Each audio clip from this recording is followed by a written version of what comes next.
Hello and welcome to episode 8 of the Epic Classroom Podcast. My name is Trevor Muir, and I've been a middle and high school teacher, as well as a teacher of future and current teachers, and I love a good story. And I love to explore ways to help students live out great stories, and for educators to thrive in their own. That's what we talk about in this podcast. Whatever you teach or however you serve in schools, how can you lead a more impactful, dynamic, meaningful, and epic classroom? So in a past episode, I talked about a year where I may have smiled a little too much before Christmas, meaning I didn't set a very strong precedent at the beginning of the school year, and there was a lot of confusion about what my expectations for behavior in my classroom were. And if you want to hear more about that, go listen to the episode, Don't Smile Until Christmas. But today I want to talk about another side of that issue, the one involving the students in that class, and a particular parent who made my life as a teacher quite difficult. And if you're an educator of any kind, you might be able to relate to this story. So I once had a student named Chris who snuck into my classroom when no one was there, and he super glued every single one of my drawers and cabinets shut. Super glue! We're not talking about glue sticks or Elmer's. In the middle of class, he and all of his friends thought it was hysterical when I pulled the handle off the cabinet as I tried to wrench it open. And obviously, I didn't think this was very funny. But looking back, that probably was extremely funny, but not at the time. I mean, this kid, Chris, he used to hide food around my classroom so that it would rot and smell over time. Every so often, I'd find curdled chocolate milk hidden on a bookshelf or moldy bread behind a potted plant. Chris's favorite game was to see how many times he could disrupt my class before I would lose my temper. But for several months, I kept my cool when Chris would play flatulent sounds from his laptop or yell out obscenities when everyone was quiet. I mean, I would sometimes address Chris publicly, or I'd meet him in the hallway to talk about his behavior, and then he'd get back to work. He always agreed to do better, and I always tried to give him the benefit of the doubt. But these corrections were a temporary fix, and his improved behavior never lasted long. The student was slowly chipping away at my patience, but I was determined to find a way to engage him in my class and not have to turn up my discipline more than I had to. I mean, honestly, there were times when I could be a bit of a terror to my teachers when I was a kid, and I know for me that one of the things I needed was some time to mature. And so I wanted to do the same for Chris. Well, I once returned to my classroom after being sick for a day, ready to pick up where my classes left off. And I got to my desk in the morning, and on top of my papers was a note from the substitute who covered my class. Now, usually these sub-notes have a summary from each class and often say nice things like, "Great group of kids, here's my number if you need a sub in the future." Well, this wasn't one of those notes. The note instead said this, in all capital letters. It said, "This was the worst group of students I've ever seen. They made me cry. What the hell kind of teacher are you?" Yikes. The sub didn't leave her phone number, so I'm guessing she didn't want an invite back to my classroom. Well, when I saw this note, I was immediately angry with my class, and I was determined to get an explanation about what went on that day. So the first thing I did that morning was ask my students what happened the day before. And kids awkwardly sat silent and looked at each other until finally one kid spoke up and said that they acted kind of rowdy. Well, I said kind of rowdy doesn't usually lead to these types of notes from the substitute. What happened? Well, after doing some digging, I found out that Chris hid a remote-controlled noisemaker that produces flatulent sounds. I'll just say it. He hid a fart machine in the room, and anytime it got quiet, he activated the machine. When the substitute would ask who's making the noise, everyone else would just laugh. And the more the sub became upset, the harder my students would laugh until eventually she snapped and wrote a note to me in all uppercase letters. And this was the day that my patience for Chris finally ended. I walked him right down to the front office myself, and I wrote him a detention. I told him that his lack of respect for me and his classmates would no longer be tolerated, and that he was not welcome back back in my classroom until he could apologize to me and to the class, and I even wanted him to apologize to that substitute. I mean, it turns out we all have our breaking points, and Chris finally found mine. Well, that afternoon during my prep period, I received a call from the front office that Chris's mother was on the phone and that she wanted to speak to me. And I thought to myself, excellent. She's probably going to offer to march Chris down to my classroom today after school and apologize, just kind of like my mother would have done with me. So I answered the phone ready to offer grace and allow his mother to apologize. And instead I heard this. Mr. Muir, who do you think you are? Chris texted me and told me that he's not welcome back in your class and how you hate him. And for what, a silly prank? I am meeting with your boss tomorrow and moving Chris to another class because this is unacceptable. And then click. She just hung up on me. And I was dumbfounded. I mean, how could this person just hang up on her son's teacher? Why didn't she at least ask me why her son was being disciplined? Does she really believe that I hate her son and that I'm banning him from my class? Seriously, she hung up on me? I mean, if I thought I was angry after the fart machine incident, now I was really angry. And I felt like this encounter confirmed all of the stereotypes that modern parents carry, that they are petty, helicoptering, obstinate enablers who work against teachers, and they try to mow down every obstacle that stands in their way of their child. I mean, I think this is why the term lawnmower parent has gained so much popularity. And my anger was only amplified the next day when the parent demanded to my principal that I apologize to her for how I was treating her son and that I'd have to do it in person. Well, now my blood was boiling that whole day as I awaited that meeting. And then 20 minutes before Chris's mother arrived, my principal came into my classroom during the prep period and he said two things to me. One, which I loved hearing, and one which I just could not comprehend at first. Well, first he said to me, Trevor, this is bullcrap. You disciplined Chris exactly how you should have disciplined him.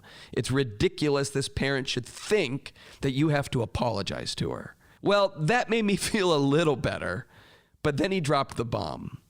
He said, now you need to go apologize to her. What? How could I seriously be expected to say sorry for doing the job that she was supposed to be doing at home? I wanted to say, I'm sorry for teaching your son some much needed respect. I wanted to tell her that maybe if Chris was disciplined at home, I wouldn't have to give him a detention. My principal allowed me to air out my frustrations, and then he imparted some wisdom that can only be gained after years of working with parents and students. He told me that this mom really loves her son. He said she cares more about him than anyone in the world and would do anything to make sure he is safe and succeeds. He also said this mom doesn't realize that I have the same intentions for him, and that if I can make her realize this, if I can make her understand that I also want what's best for him, she could become an ally like no one else. I hadn't really thought about it this way before. But as a parent now, looking back at this, I know that he's right. As a dad of 2 kids in school, I want nothing but the best for my children. And I'll do anything to make sure that they get the best. And so I met with Chris's mom. And I started at our meeting by swallowing my pride and apologizing for anything I may have done to mishandle the situation. Instead of making a bunch of excuses or listing all of the events leading up to Chris's detention, I said I was sorry for the way that things transpired and that I was hoping she could help me find a way to get Chris back on track in my classroom. Well, immediately, the tension was drained from the room. My humility caught this mother off guard, and all of her anger and mistrust for me just seemingly evaporated. She visibly relaxed her clenched muscles because I think she was coming in prepared for a fight. And she said, "Thank you so much for that. Chris really does love your class, and I'm glad you're still open to working with him." And that was the moment my principal's wisdom was confirmed. This mother didn't think I was a bad teacher. She was worried that I was a teacher who had given up on her son. And as soon as she knew that I wasn't, that my intentions were actually the opposite of that, I want my students to succeed. I mean, we were able to have this great conversation. She opened up about the divorce that she was in the middle in and how Chris had been acting out a lot lately because of it. And with tears in her eyes, she shared about how she was kind of struggling with him at home as well. And we sat there and we came up with a plan, and she left on a positive note. And the next day, Chris got to my classroom 30 minutes before school, and he apologized to me. He said sorry for how he acted all year, and he promised that he would do better. And I was shocked by his own humility and thanked him for his apology. And then later that day, I found out that Chris was grounded for a month, and his mother made him march in and say sorry that morning. She had my back. Of course, I think parents can be overbearing sometimes. I mean, I've seen my fair share of helicopter and lawnmower parents, and I've definitely seen an uptick in this behavior the last 10 years. However, I think dismissing them with a label misses out on a huge opportunity. The fact is, parents can be overbearing because they want what's best for their kids, and they don't always believe teachers share the same sentiment. This isn't fair for teachers, by the way. I mean, I agree. And I think media and pop culture and politicians often do way too much to sow this distrust. I mean, teachers have enough on their plates that they shouldn't have to verbally express their devotion for their students and job to get respect and support. But I really do believe this is at the heart of overbearing behavior. And when we can make it clear to parents that we have their kids' best interest at heart, and that doing so is why we got into the profession in the first place, parents will begin to really do what's best for their kids, which is supporting their teachers. And supporting doesn't mean agreeing with teachers all the time, but instead working to get on the same page, providing resources, volunteer hours, reinforcement for expectations at home, and encouragement. I mean, this is what support is. And this is what happened with Chris. Since my meeting with his mom, she became my #1 advocate. Not only did she support every further discipline that I had with Chris, and there were some more, but she was always the first to respond when I asked for parent volunteers. She went to bat for me with other parents, sent encouraging emails, and we never had a negative incident again. Chris's mom became an ally. She was the opposite of an enemy. And this is an attitude, a mindset we have to develop towards parents. When they know that you care about their kid, they will go to the ends of the earth to support you, even if that means supporting their child getting another detention for bringing in the fart machine again, which Chris did, by the way. Wasn't happy about that. Now, I do want to say sometimes it's hard to make headway with your students' parents. That is one of the biggest challenges for all educators. And I want to make sure that I don't sugarcoat the difficulty of it. It's one thing to have an understanding for why parents can sometimes be overbearing, but that understanding can only go so far if we don't communicate with them and help them see our best intentions. And so I want to suggest a few ways to make those connections a little bit easier. And the first one is to open the doors to your classroom more and invite parents to be involved.